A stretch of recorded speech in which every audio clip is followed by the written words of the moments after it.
After the roaring success of the Moto G series for the past few months, now is the time for the E, and I'm not talking about the budget Moto E lineup. Instead, the E stands for the Edge. So ladies and gents, this right here is the Motorola Edge 30 5G, and this phone is being touted as the lightest and slimmest 5G smartphone across price categories. In fact, be it a 5G phone or a 4G phone, I think so that the Edge 30 might just be the slimmest and the lightest phone on the planet right now, period. I mean, this one right here is even slimmer and lighter than last year's Edge 20. So Motorola is definitely doing some crazy engineering with the build. But apart from the design and build, there are still a lot of positives going for the Motorola Edge 30. And I think most importantly, the pricing of this phone is so competitive for everything that you get on offer.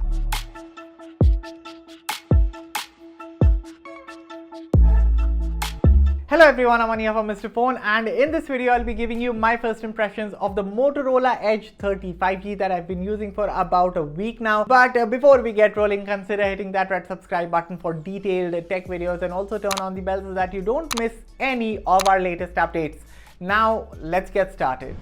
The Motorola Edge 30 continues the tradition of good looks and superb ergonomics from the Motorola Edge 20, and it does it with style. Of course, the phone's body is made out of polycarbonate, but the slim form factor, the lightweight design and the exquisite finishing makes this phone a delight to hold and use. So this meteor grey finish looks quite elegant, it feels smooth to the touch, and honestly guys, the imitation glass thing that Motorola has tried to do at the rear, the team has just nailed the finish and the in-hand feel.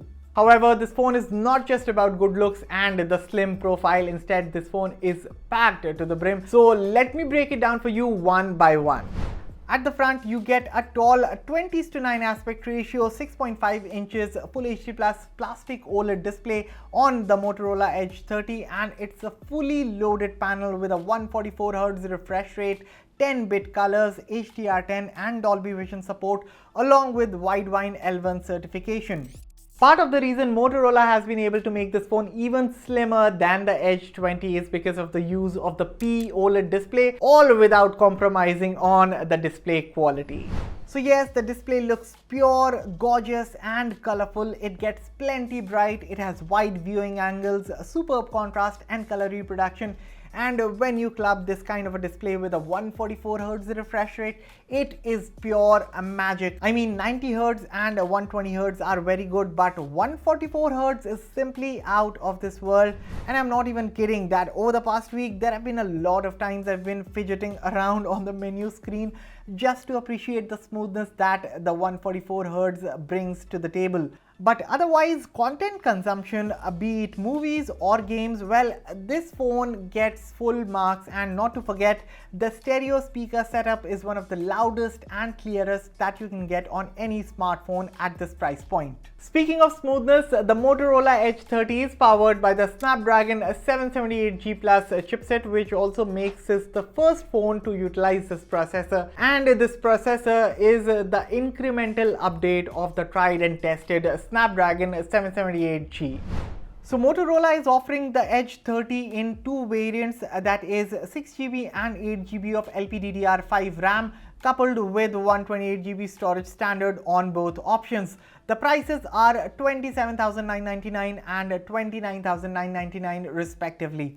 Sadly, there's no option for storage expansion on the smartphone, and there's no 256GB storage variant on this phone as well. And not that 128GB is less storage, but if you are someone who carries a lot of stuff on their smartphones, then in that case, a 256GB storage variant would have also made sense. But then again, I think that 128GB should be alright for most people. I know it is alright for me, but what about you? Let me know in the comments. But storage aside, in this brief run, the Snapdragon 778G Plus has been working like a charm on the smartphone. Not that I had doubts about it. I mean, I've used the 778G chipset and it was by far the best optimized processor to be used in smartphones in the year 2021. and it's good to see that the 778G Plus is heading in the same direction. So general performance has been great, the app opening times have been fast, RAM management despite only being a 6GB RAM surprisingly on my review unit isn't very aggressive, and until and unless multiple heavy apps aren't running in the background, the usual stuff does not reload. Then gaming on the smartphone is also pretty good for the price. Actually, it is very good for the price. In fact, the Snapdragon 778G Plus, like its predecessor, is able to handle and run even high performance titles at max graphics. Now yes, I did spot minor stutters and frame drops here and there while gaming, but for the most part, sustained performance over long gaming sessions and good thermal management also, which can partly be true because of the phone's polycarbonate build. Now other hardware features include an in-display fingerprint sensor, 5G with 13 bands support, Bluetooth 5.2, NFC and Wi-Fi 6E. Now coming to the start of the show, and that is the software. So you get pure stock Android 12 with absolute zero bloat and just the essential Google apps. In fact, after using the software on this phone, now I understand why my fellow journalist friends appreciate stock Android 12 so much on a Pixel 6. And truth be told, if Google were to release the Pixel 6 officially in India, then I absolutely feel that this phone right here might just give it a good run for its money. Stock Android 12 on the Motorola Edge 30 is smooth, clean and responsive. On top of that, essentials in the form of My UX only add value to Google's software, and features such as Ready For are also something that only enhances how productive and seamless you can get with your smartphone. Not to forget, ThinkShield security protects your data and privacy at the core. And this time around, it's even better that along with the 3 security patches that you will get for the smartphone, Motorola is also committing for Android 13 and Android 14 for the Edge 30. And you know, for a veteran company as like Motorola, I think so this is a huge step up, and I'm glad they are doing it with the Edge 30. Moving on, the Edge 30 gets a fairly decent 4020 mAh battery under the hood, and honestly, battery life is, guys, above average. I mean, I understand that this is the slimmest phone out there, and so frankly, endurance is okay-ish. For example, if you're not a heavy gamer of sorts, then you'll still be able to last a full day with this phone on a single charge. And I'm taking into consideration, you know, doing the general stuff like watching movies, doing video calls, browsing the web and things like that. But anything heavy than that will definitely drain the battery faster. However, the 33-watt turbocharger that's bundled in the box is able to fuel up the Moto Edge 30 pretty fast. I mean, it's not the fastest in the segment, but it gets the job done. Now coming to the optics, there are 3 lenses at the rear, a 50 megapixel primary camera with OIS, a 50 megapixel ultra wide angle camera that also doubles up as a macro camera, and a 2 megapixel depth sensor. The front is graced by a 32 megapixel selfie shooter situated in a center aligned hole punch. Now here are some photo samples that I've taken from the primary and ultra wide angle lens of this phone. I'm also sharing a couple of selfies. Now let me know what you guys think about these images. As for me, I think they look pretty good, but what do I think about the overall still camera performance or even the video camera performance? All of that to be covered in the full review.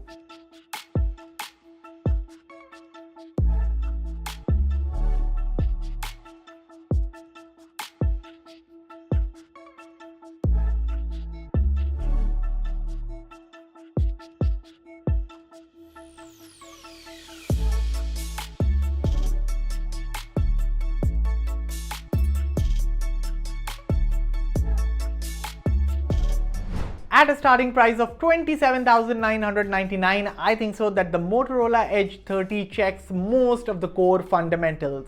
The device looks and feels good, it is super slim and super light, the software feels fresh and smooth, and I really appreciate the optimization and the performance of the Snapdragon 778G Plus chipset. Of course, battery life is the only area where I feel the Edge 30 could have done better, but then again, if you ask me, I am okay living with the trade-off that is the slim design and the comfortable form factor. In this case, I am okay living with a relatively small battery in my phone. And anyway, the 33-watt fast charging, balances everything out.